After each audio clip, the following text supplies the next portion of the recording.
اليوم الفجر كانت مباراة القمة بين البرازيل والأرجنتين في تصفيات كأس العالم، ولكن قبل بداية المباراة شوفوا أعمال الشغب اللي صارت في وسط المدرجات، اللي خلى الشرطة تتدخل، ثم خلى لاعبين الأرجنتين يتوجهون للجمهور، كذلك لاعبين البرازيل، عشان يهدون الأمر، وما قدروا أبدا يهدونه، وبدأوا فعلا مشاجرات، تدخل الشرطة، ضرب الشرطة، ضربوا الجمهور، والأرجنتينيين زعلوا، اللاعبين الأرجنتينيين زعلوا، وتعطلت المباراة قبل بدايتها.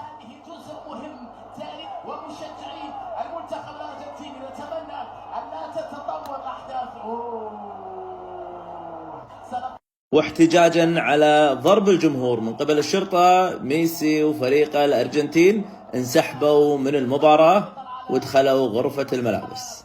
على الفريق اللاعب ليعطي رسالة واضحة أنهم لن يلعبوا طالما أن هناك مشاكل وعنف في مدرجات ملعب ماراكانا. هل يعود ميسي لأرضية الملعب بعد محاولة وبعد أكثر من نصف ساعة رد ميسي وبلشوا المباراة اللي فاز فيها الأرجنتين 1-0.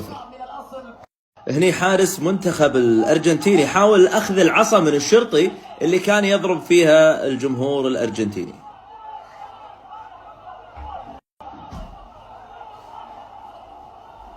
هذا الخبر من فقرة شاشة أبو سالم، أخوكم محمد حسينان، وهذه شاشة أبو سالم اللي يوميا أصور فيها الأخبار. تابعني وشوف مزيد من الأخبار.